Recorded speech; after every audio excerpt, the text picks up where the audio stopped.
Guntersville, Alabama, site of Megabucks 6. For the past 3 days, 142 Bassmaster touring pros have fished this 68,000-acre impoundment to make the first elimination cut, down to 50 anglers. That's where we are today, with the top 50 fishermen on the 4th day of this $400,000 Megabucks tournament. And when the day's over, the top 10 anglers will advance to the 2-day Megabucks finale. Here's the way it's gone so far. Former Bassmasters Classic champ Paul Elias led the competition the first day. On day 2, former Megabucks champ Lonnie Stanley took the lead. But not for long, as young Ohio angler Joe Thomas took over first place the 3rd day. Although 40 of these anglers won't make the final cut, they won't go home empty-handed either. 11th to 20th place will earn these anglers $3,630 each. And from 20th to 50th, $2,582 each. But the big bucks are in the final round, where the winner takes home some $76,000 in cash and merchandise. Weigh-in time this 4th day. If there's a favorite here, it has to be Arkansas Bassmaster Larry Nixon. This 40-year-old touring pro is a former Bassmasters Classic champ and former Bass Angler of the Year. He captained the winning team in BASS's team tournament. He's won 2 Megabucks championships and leads the BASS circuit in career tournament winnings with almost $750,000. Yes, it's 7 pounds. The #1 all-time money winner on our trail, and today I see the first limit come in. Larry Nixon. Let's give him a nice hand as he comes to the scale, folks. Got a chance to pull right up there. He flexes and he gets into pressure. Watch the scale, folks. This is a great fisherman. 23 pounds and 1 ounce. Let's give a nice hand. Bow. Son, that's heavy duty. And here's how it adds up for the final 10 of Megabucks 6. 2-time Megabucks champion Larry Nixon. Joe Thomas of Mainville, Ohio. Former Bassmasters Classic champion Paul Elias of Mississippi. Texas Bassmaster Lonnie Stanley, also a former Megabucks champion. Oklahoma's Tommy Biffle, runner-up in the 1990 Bassmasters Classic. Local favorite Charles Steele of Atala, Alabama. All-time great Roland Martin from Clewiston, Florida, 2nd in Megabucks 5. Minnesota's Mike Hartman, also a former Megabucks finalist. South Dakota Bassmasters Shannon Ivey. And former Bassmasters Classic World Champion Jack Chancellor of Phoenix City, Alabama. The Bassmasters will be right back from Lake Guntersville, Alabama, as the pros fish for Megabucks. Stay tuned. Rounds of the BASS Megabucks 6 shootout. The weather's terrible. Rain, cold temperatures, and wind. So what's defending champion Larry Nixon thinking? But with the weather we've got and me not knowing anything about it, I don't think I can afford to fish much deep. So I'm going to spend most of my time in shallow water. Spinner baits and jerk baits and a few crankbaits. The finalists are fishing Big Spring Creek, the area adjacent to the town of Guntersville. The creek is divided into 10 holes, which have been off limits to all contestants since the tournament began. The anglers fish each hole for 50 minutes, then rotate to the next numbered area till they fish all 10 holes. Their starting positions this morning were determined in a draw last night. Although the weather's miserable, the fish are biting, at least for Larry Nixon, as the drenched angler reels in a Megabucks keeper. The daily tournament limit is 7 bass. They must measure at least 12 inches. Everyone started even this morning. The scoreboard was wiped clean. Despite the conditions, other anglers are also catching bass today, like Roland Martin. Larry Nixon continues to catch the rain-battered bass. This full-time touring pro has finished in the money in 90 of 117 Bassmaster tournaments. He's also the top single-season money winner, earning $207,000 in 1987-88. He's strong. The rain slacks off, but the conditions are still not favorable. How, when you've never fished a particular body of water, do you prepare? Specifically, how does a great angler like Larry Nixon prepare? Well, my main considerations was how to fish each and every hole. when you got weather as bad as we had today, I knew I wasn't going to get out and hunt any kind of structure where maybe the big concentrations of fish might be. So I just fished basically all shallow water today and looking for a little bit of a pattern on each hole. And fortunately, I found a couple little ways to catch a few bass today.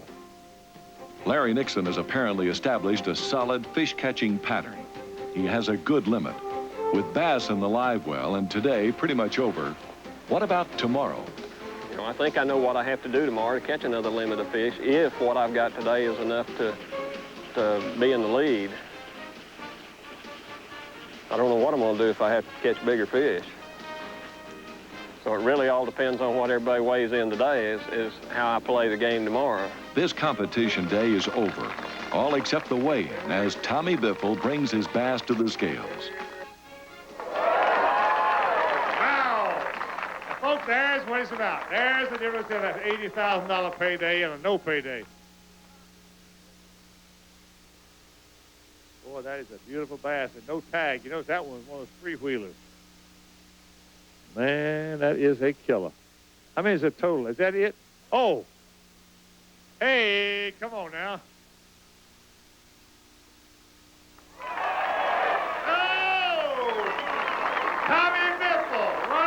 Bassmaster Classic. Folks, there's a fish that's going to go close to 5 pounds. We'll be sure to weigh that one. My gosh, if surely he's going to have any more. Well, that took care of that. By golly, what a catch. Nice hand, folks, as he comes toward the scale. He'll be unquestionably our leader. Tommy, you got a great catch, my friend. We got a marvelous bunch of fish, folks. Watch the scale.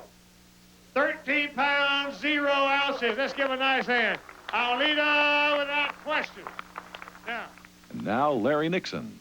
All right, Larry Nixon has just brought his third bass out, reaching for number 4. Remember, 13 pounds is leader. Now, there's a fish. That's a 2 pounds and about 8 ounces, maybe 9 ounces. And he's still going. That's number 4. He's probably in 3rd place right now, and this will put him up into probably close to 2nd place. 3rd, to say the very least.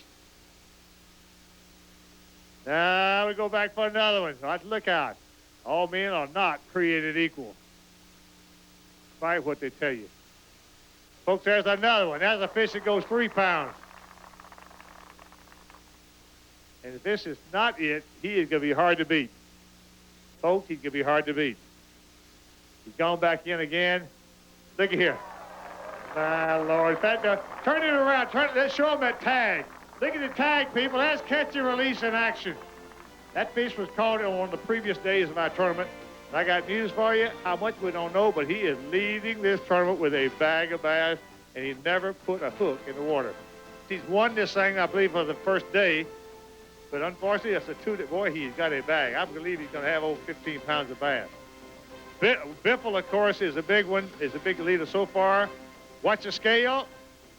Leader for the day, 18 pounds, 6 ounces, Larry Nixon. The Bassmasters will be right back from Alabama's Lake Guntersville and the exciting finale of Megabucks 6. Stay Megabucks 6. The rain has stopped, but the wind blows hard and cold from the north. But the leader is ready to go fishing. Well, the main thing about bass fishing I learned a long time ago is never fight Mother Nature. Always let her direct the way you fish. And there's always a few bass in shallow water no matter what time of year it is. And if the winds are so bad that you can't get out there and fish structure, then you have to fish what you got. So I'm going to just fish what the lake gives me today and do the best job I can. And what about Tommy Biffle? He's got about a 5 pound lead, but it's real windy today, and it's going to make a lot of holes that make it hard to fish in this wind. And, you know, when I got to the best hole, I thought yesterday, it's so windy I couldn't fish it. So I think that'll have a lot to do with it if you're in the right hole at the right time. And it doesn't take much time this last morning for the defending champion to connect.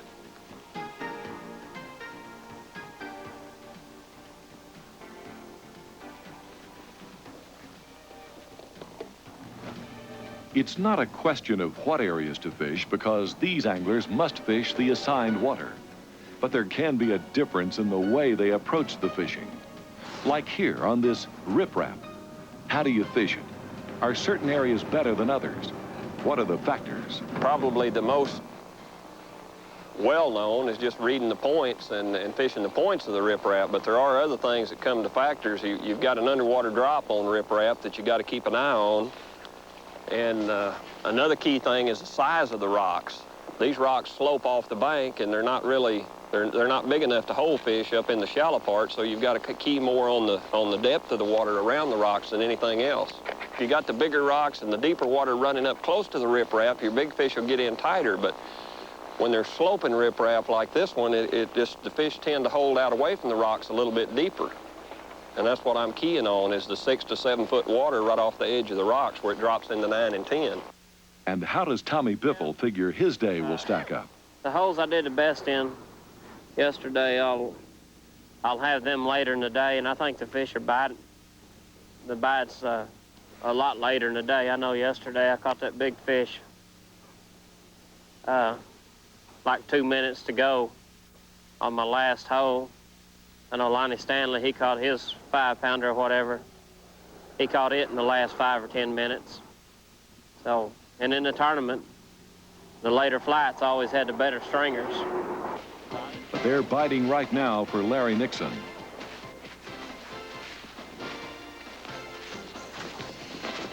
Yeah! And Roland Martin is also catching bass this last morning. This great angler holds the records for the most Bassmaster Classics fished, 18. Most Angler of the Year titles, 9. And most tournament wins, 16. Since starting in BASS competition in 1970, he's maintained a 77% record for being in the money in 157 tournaments. He's third in all-time winnings.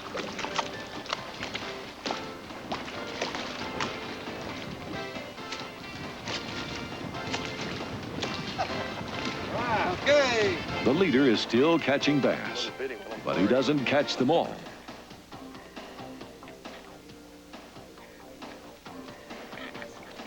Stay under the water.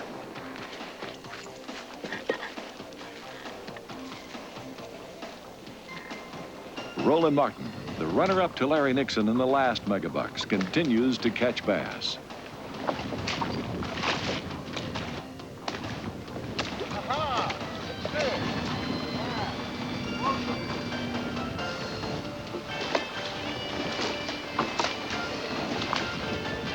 Larry Nixon has his 7 bass limit.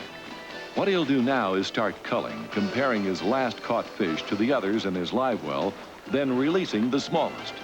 There are 2 kinds of cover, visible and invisible. Does Larry Nixon think the visible cover he's fishing is the key? Anytime you've got weather conditions like we've had the last 2 days, I mean, it's just been terrible. And when you got to fight the wind, you can't get out there and hunt a honey hole. You're going to have to take what you can find. And usually that's just one here and one there, and hope you can put together a couple little shallow water patterns so you can fish them in the bad weather.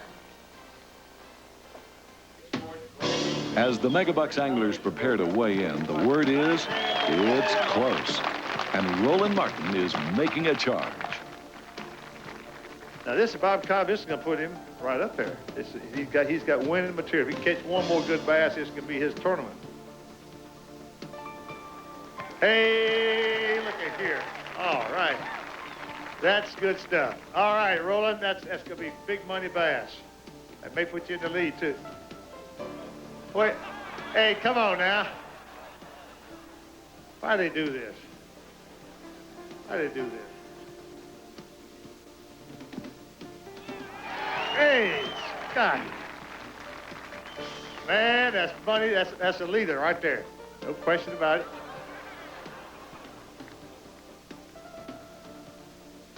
He's fooling us now. That's just one of his little stunts he pulls.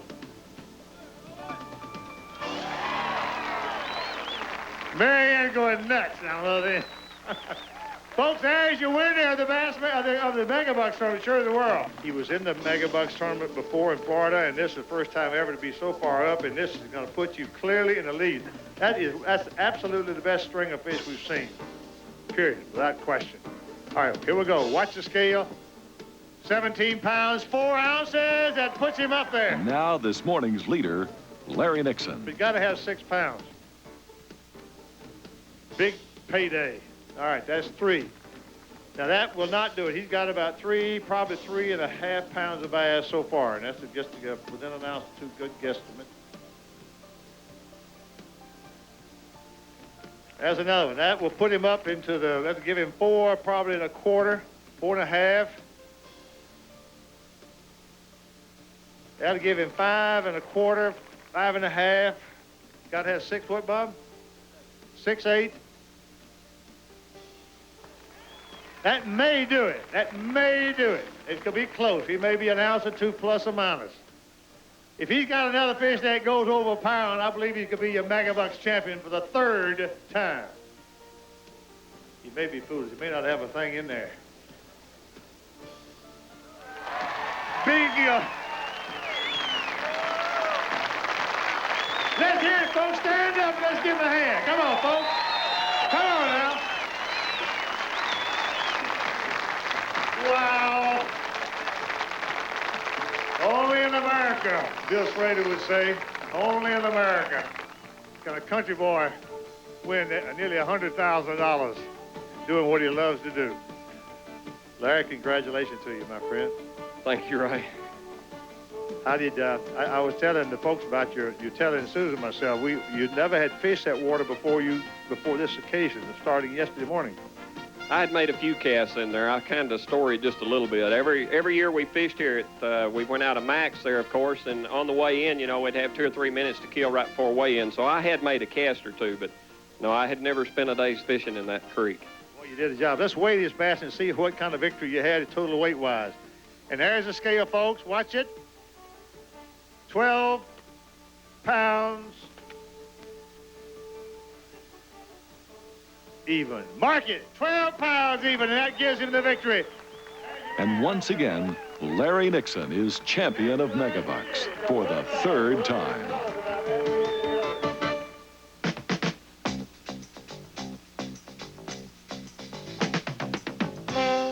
Right now it's time for the Pros Pointer, the how-to section of the Bassmasters.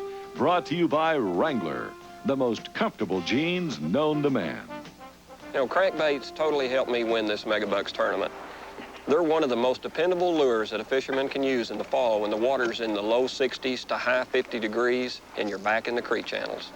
When you're going through the motions of locating bass, and that's all we all do, is go through the motions. You try to eliminate water as well as find the water that the fish are in. And usually I'll start with a bait that'll run 3 to 5 feet deep, such as a vibrating bait with BBs, especially if you have vegetation. Then I'll start working my way down, throwing a little shallow diver, something that'll run 5 to 6 feet deep, and work the outer perimeter of the same cover. Then when you're working rocks, maybe creek channels, creek points, and you want to get on in down to a little bit deeper water, you want to go to one that has a little bit bigger bill, and it'll get on down there just a little bit deeper. It's very important to find the location of the bass as to how they're relating to the bottom and to the creek channel. And to do that, you have to go through a selection of crankbaits.